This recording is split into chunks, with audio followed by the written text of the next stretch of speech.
Welcome to the Policy Shop, weekly conversations with public policy experts where we'll dive into the most important issues affecting all of us here in Illinois. I'm Hillary Gowans. Let's get started. Welcome back to the Policy Shop. I'm Hillary Gowans. So, is it a recession or not? People disagree about how to define that word these days, but the truth remains: the economy is cooling. Joining me today to talk about inflation, jobs, and how Illinois can weather choppy economic waters is Bryce Hill, Director of Fiscal and Economic Research here at the Illinois Policy Institute. Welcome back, Bryce. Hey, thanks for having me.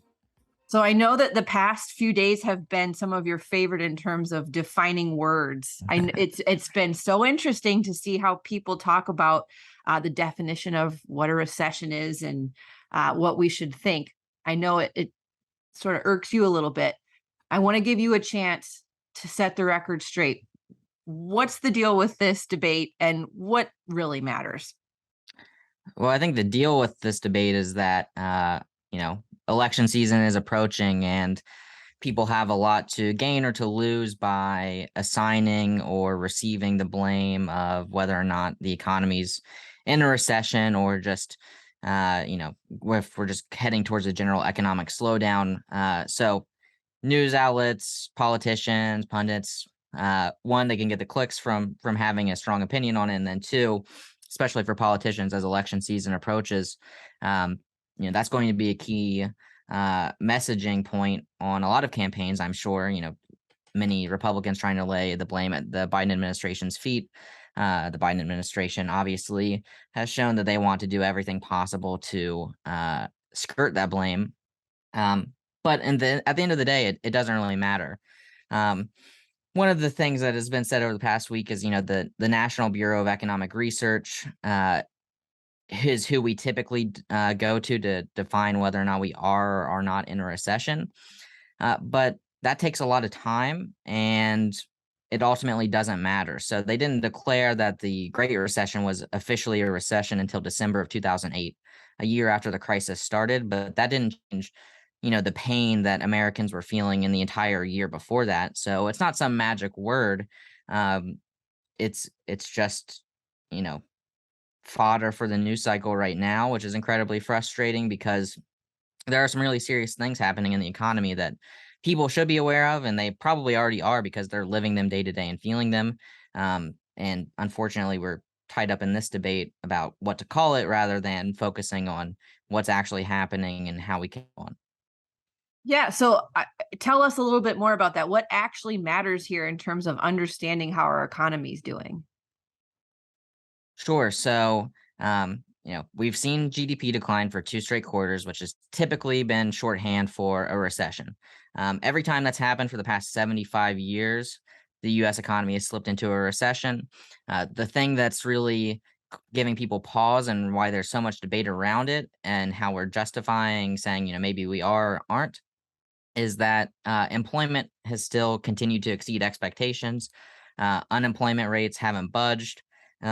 Consumer spending, personal consumption expenditures are continuing to grow, albeit at a slower rate.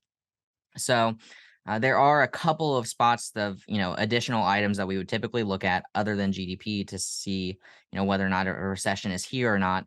But even those signs are weakening. Employment, when you look at job openings, when you look at forward-looking metrics of where the jobs market could be happening, job openings are declining. Major companies have announced layoffs and hiring freezes. So we're going to start to see that employment growth at least come down, maybe even start to see employment fall. And then at the same time, personal consumption expenditures have been slowing as well for a few quarters. Retail sales in the most recent months have actually started to decline. So on the forward-looking metrics, even the bright spots are looking a bit dim. And unfortunately, being in Illinois, job openings are falling the fastest here than anywhere else in the nation. So despite Illinois missing, 120,000 jobs still from early 2020 job losses, the prospects of whether or not we regain those jobs and how severe an economic downturn could be for Illinois is looking pretty bleak right now because of where our labor market is. We have the fourth highest unemployment rate of any state in the nation. And then at the same time, job openings are evaporating at the quickest rate here, which you know doesn't provide any confidence that we would be able to continue to uh, boost our employment recovery, especially as we potentially head for a recession. Yeah, so one of the things that really helps me when you talk about economic research and all of this work that you're doing to explain what the outlook is for us is you put Illinois' numbers into context. So you just published this piece yesterday, talking about how Illinois' major metro areas are doing in terms of gaining jobs. And unfortunately, only one of our major metros has recovered fully from COVID, and the downturn that followed the pandemic starting off. So if we're seeing that Illinois, 2 years into COVID, is still not fully recovered, can you sort of lay out how we're doing compared to other states? Because really, that always helps me. If this is what it looks like for us, what does it look like for everybody else? Absolutely. So, Indiana, of all the neighboring states, Illinois is still missing the greatest share of COVID job losses, except for Wisconsin. Wisconsin's missing about 17%. Illinois is missing about 14%. All other neighbor states have recovered more of the job losses they felt at the onset of the COVID-19 pandemic and state mandated lockdowns. Indiana has fully recovered. And that's becoming more and more common. We have about 16 states that have fully recovered. Utah and Idaho have employment levels that are 6% above pre-pandemic levels, which is incredible. But then even when you look at other states, Florida, Texas, Tennessee, Georgia, North Carolina, South Carolina, a lot of these states have fully recovered. So their job markets and their labor markets are not only are payrolls higher than they were before the pandemic, unemployment rates are lower. In some states, the unemployment rate's around 2%, which is basically unheard of until a few years ago. So meanwhile, the unemployment rate is 4.5% in Illinois, which in historical standards wouldn't necessarily be that high. But when you compare it to other states and you compare where the economy was 2 years ago, uh, things are looking a little bit worse. So really compared to other states, is when you start to see that, Illinois' economy really is struggling. We haven't recovered from the economic downturn of 2020. We're in a particularly rough spot if we start to see one in 2022. Thanks for laying that out. So let's look into the future a little bit, because to your point earlier, if it takes months to figure out what the full picture looks like in terms of, are we in a recession, or was this not a recession after all? If you had a crystal ball and you could look into it and predict what we're going to experience in the coming months, what do you think we would see?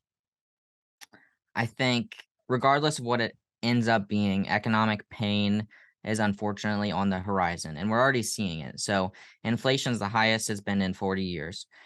Wages aren't keeping up. In Illinois, uh, the average worker would have needed basically a $6,000 raise to keep pace with inflation.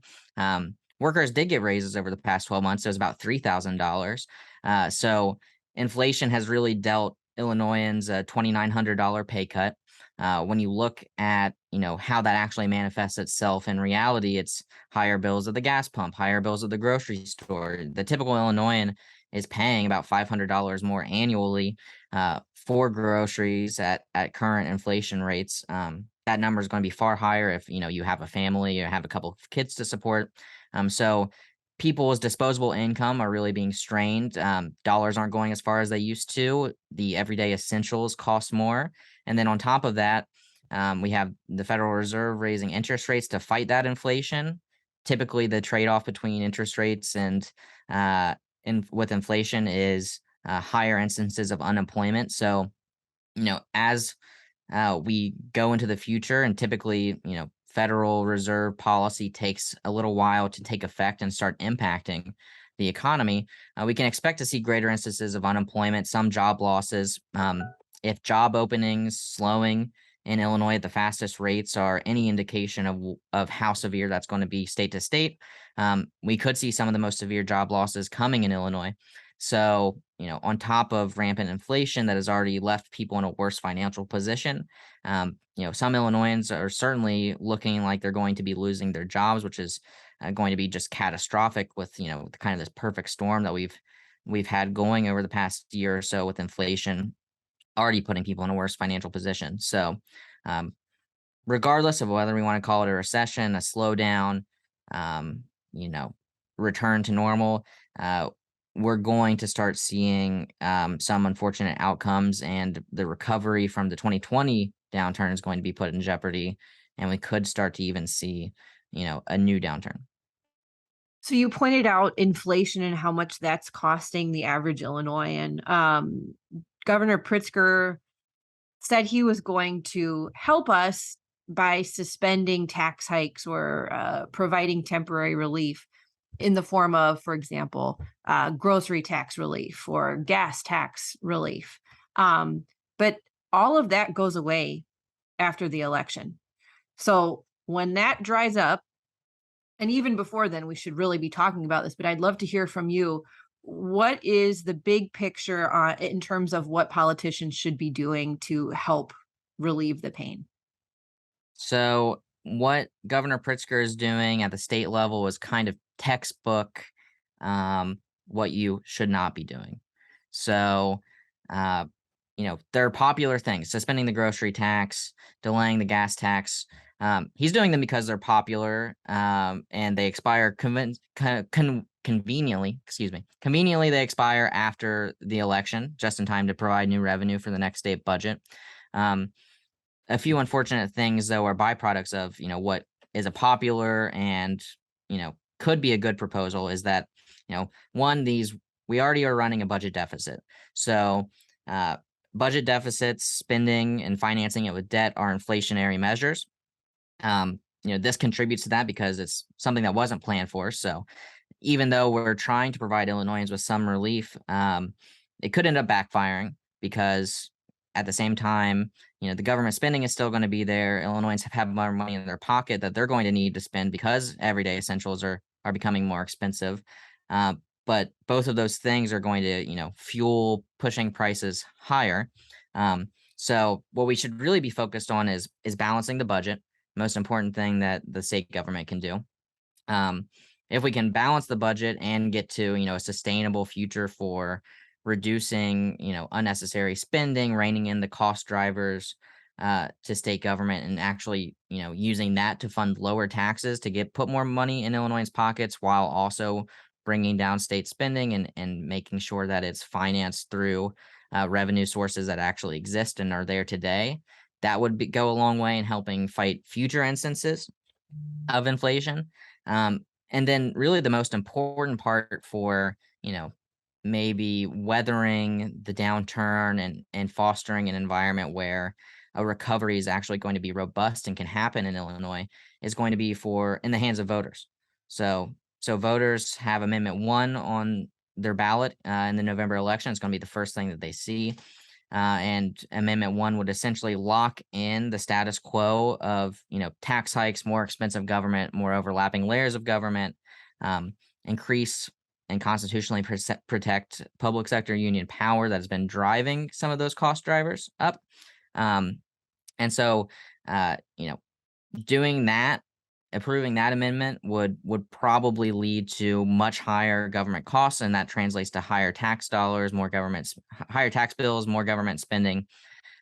Everything that we did at the onset of the recovery from the Great Recession, where we saw the largest income tax hike in state history, would likely be repeated. And a byproduct of that policy on the recovery from the Great Recession was that Illinois was affected more by the Great Recession. So the downturn was more severe here. The recovery was less robust, and it took longer to actually fully recover from that downturn. It took approximately 8 years for employment to ever reach the levels that it was at prior to that. So, we're in danger of repeating all the same mistakes and not learning any of the lessons that the Great Recession should have taught us.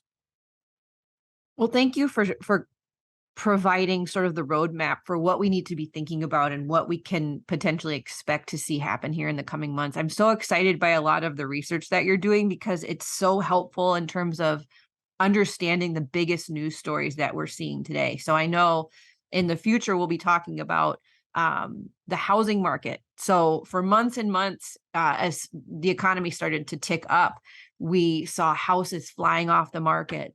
People were paying way over list price and there wasn't enough inventory to keep up with demand. And that's changing now. And you've been covering that and you've been really ahead of the curve. So I'm really excited to tackle that next with you. So thanks again, Bryce. We look forward to having you back. Absolutely. Looking forward to it. Listen and subscribe to The Policy Shop wherever you get your podcasts.